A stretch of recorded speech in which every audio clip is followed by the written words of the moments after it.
morning, geometry guys, as we're here for a spooky Halloween day. Not really, everybody's all hyped up on candy and whatever else. Alright, so don't forget to hit like, subscribe with the bell. Now, isosceles triangles and equilateral triangles. Make sure that we're looking at our notes so we know the definitions of each. Alright, so on number one, here's what are we given? Yeah, it is isosceles.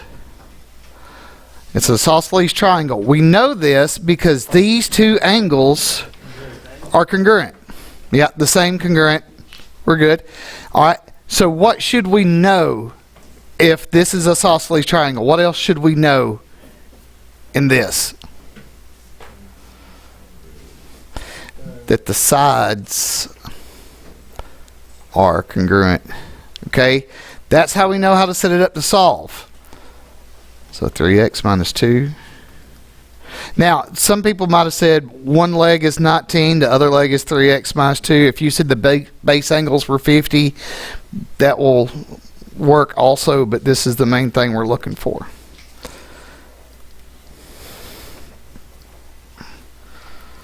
Equals 21.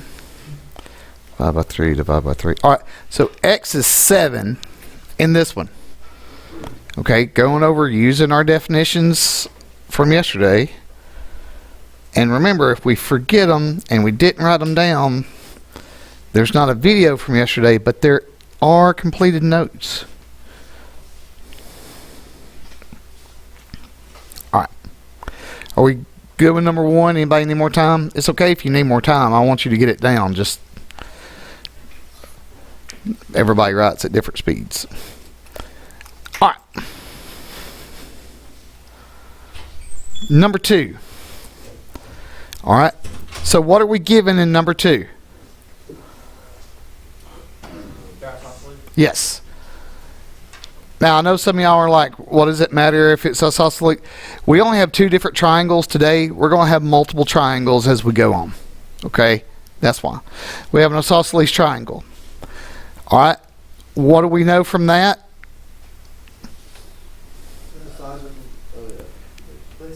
Yeah, the side, yeah.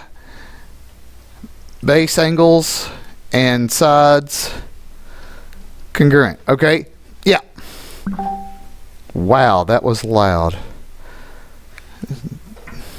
Alright. Actually, let's do this. Now. So, set it up and solve. Well, this was probably the easiest to solve. One of the easiest to solve. There's actually one on the back that it's pretty easy to solve, and a lot of people didn't get to it for some odd reason. Alright, so x is 55. Now, we're not putting the degree symbol because that's not the measure of the angle. Measure of the angle is 60. Alright.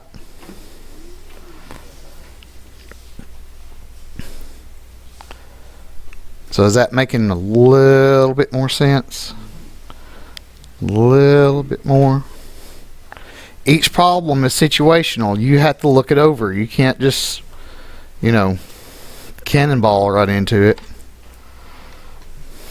Or wrecking ball, whatever. Alright. Number 3. What are we given?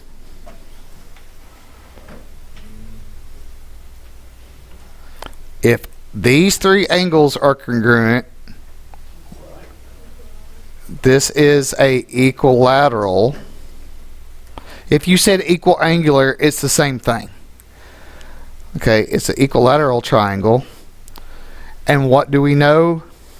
All sides congruent.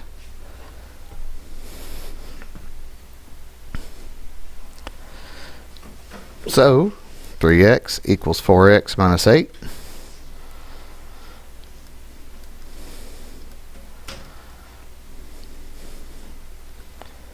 Whoops. There we go. And then 3, 1, 2, 3, 4. Alright, so we should get 8 for our answer there.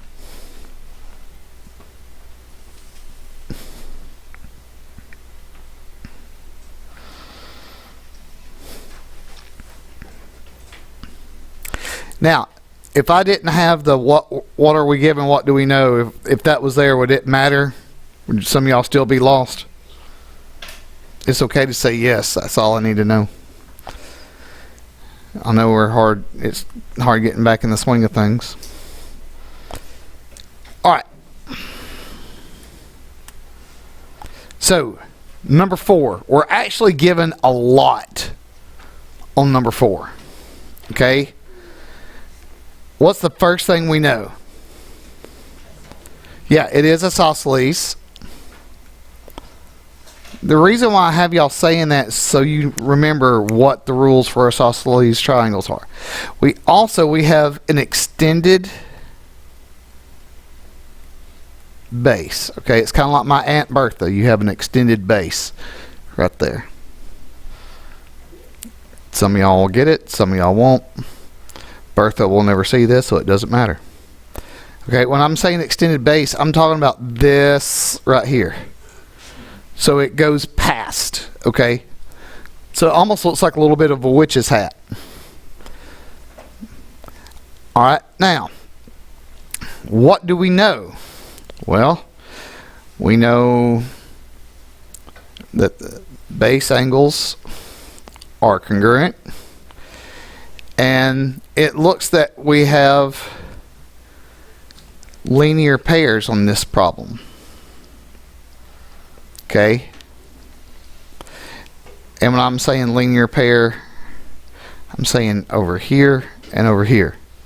Whoops. Now, so, over here and over here. Now, so,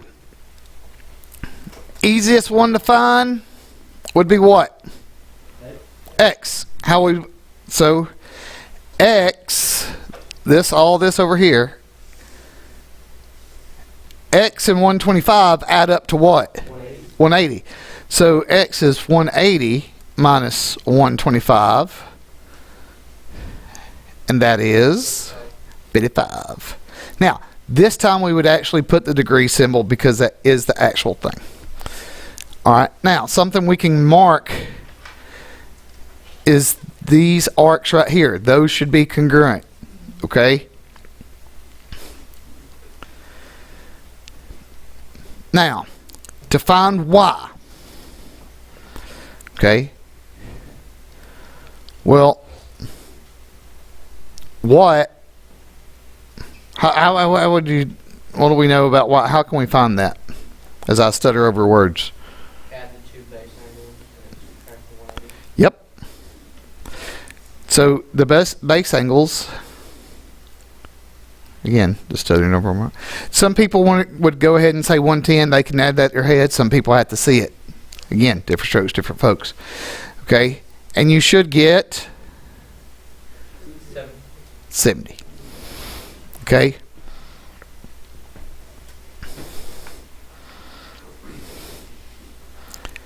Now, over here on Z,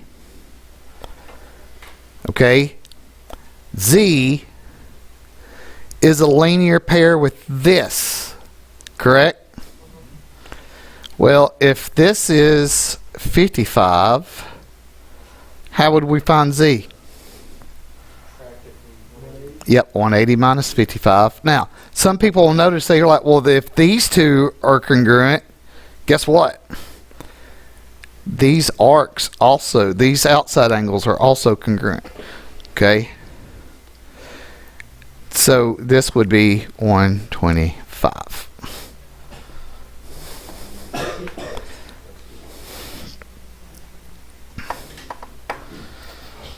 Yeah, next week's going to be great. We'll fall back an hour. It's going to be dark at like 2 o'clock now. It's going to be cold at the beginning of the week. Going to be like in the 70s at the end of the week. And then the week after that, it's supposed to be, who knows. Yeah, we might have tornadoes. You never know. Yeah, I've actually had to go in a tornado shelter in November because of our crazy weather. All right. Number 5.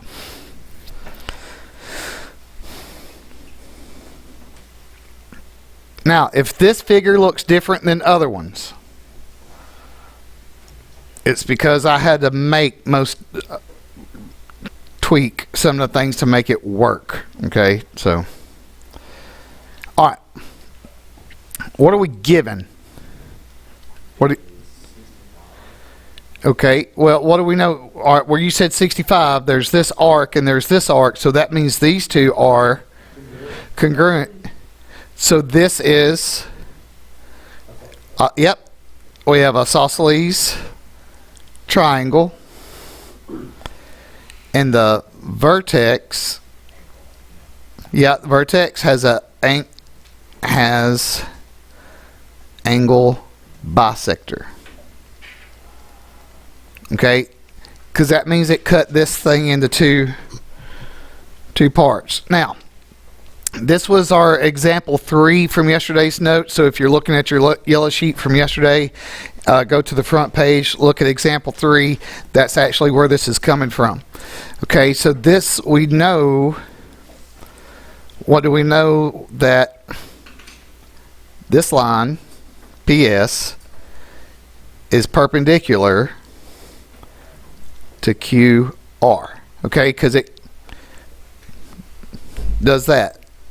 Now, before we start setting up the solve, they're perpendicular, so that means that's a 90-degree angle.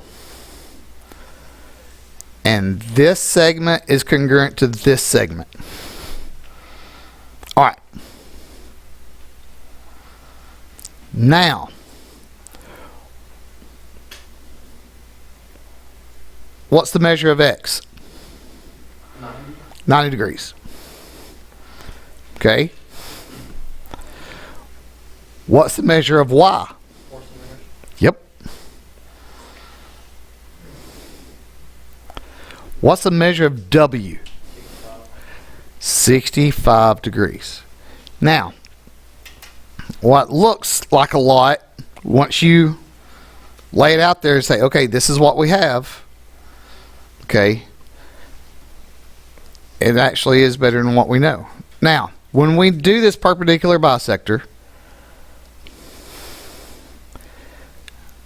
kind of makes an extra triangle right there. All right, so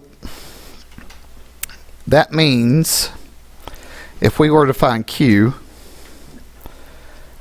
that would be 180 minus 130. 90 and 65. I'm sorry. I'm stuttering. I didn't know. I thought you were telling me the answer, and I was really confused right quick. All right, so this is, all this is that 155. Yep. And this is 25 degrees because that's funnier than 24 degrees.